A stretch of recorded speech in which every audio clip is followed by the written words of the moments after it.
Aujourd'hui, on va essayer d'installer un modèle de langage sur une puce qui fait cette taille-là. Alors ça, c'est un ESP32S3, donc l'une des puces de développement les plus petites qu'on puisse trouver sur le marché. C'est pas un ordi qui fonctionne avec Windows, Linux ou autre, c'est juste une puce, on va pouvoir installer une seule et même application. Et donc l'application qu'on va devoir faire tourner, c'est un logiciel qui va nous permettre de faire tourner ce modèle de langage. Avant toute chose, je vous invite à rejoindre le Discord The Lab, on parle énormément d'IA, on s'entraide sur plein de sujets, c'est super intéressant, le lien est dans la description. Alors faut savoir que les specs de ce truc, c'est 8 mégaoctets de RAM, donc autrement dire pas grand chose, donc c'est pour ça que le modèle sera vraiment minuscule et sera pas similaire à un ChatGPT, Codex, etc. Ça me paraît évident. Mais je trouve l'expérience quand même cool à réaliser, ça permet de montrer que même sur des toutes petites machines, on peut faire tourner des LLM. L'étape numéro 1, ça va être d'installer le logiciel qui s'appelle ESP-IDF. C'est un logiciel qui nous permet de flasher et de communiquer avec ces petites puces ESP32. On peut du coup y mettre le logiciel qu'on veut, donc ou alors celui qu'on a programmé ou celui qu'on a récupéré sur GitHub. L'étape numéro 2, ça va être de trouver du coup le logiciel qu'on va installer sur notre ESP32, donc soit le faire soi-même, soit trouver un projet qu'il a déjà fait. Et c'est ce qu'on va faire. Donc il y a un projet qui s'appelle ESP32 LLM, Running LLM on the ESP32. C'est un développeur qui s'appelle Dave B.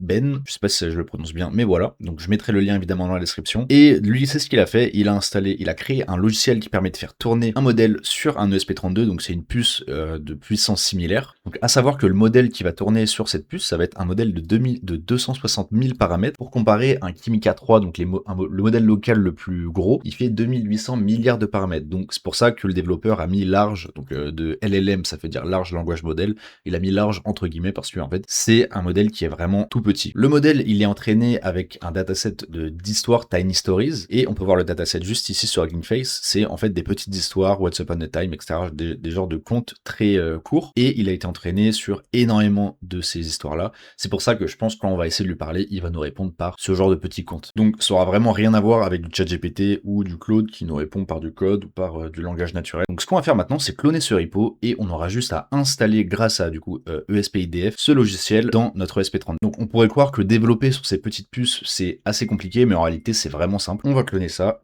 hop. On fait tout en CMD sur Windows directement. Maintenant, le README du coup de ESP-LLM, il nous dit de faire un petit idf.py build. Du coup, là, on va servir de l'outil ESP-IDF pour builder l'application directement. On le fait dans le repo ESP32 LLM, on fait IDF build. Vu qu'on est dans l'environnement IDF, voilà, ça va détecter toutes les librairies, etc. Et on attend juste que l'application se build. Donc maintenant que le build est terminé, on a juste besoin d'installer le logiciel qui vient d'être buildé sur la puce. Donc pour ça, c'est simple. ESP-IDF a un outil qui s'appelle Flash qui nous permet directement d'installer le logiciel sur du coup le ESP32 qui est connecté en USB. On a juste besoin de trouver du coup le port sur lequel est connecté le ESP32, et pour ça, on ouvre juste le gestionnaire de périphérique. Hop, et dans la partie port com, on peut voir ici qu'on a bien un périphérique sur le port COM3. Ensuite, il faut mettre le ESP32 en mode flash. Pour ça, il faut juste faire une manip avec les boutons qui sont dessus, et ensuite on a juste à lancer la commande, et normalement ça sera bon. Donc le flash a bien fonctionné, mais malheureusement en fait le logiciel de base attend un écran OLED connecté à l'ESP32, chose que je n'ai pas. Donc du coup, ce qu'on va faire, c'est changer le code pour éviter que ça charge du coup les modules correspondant à l'écran OLED,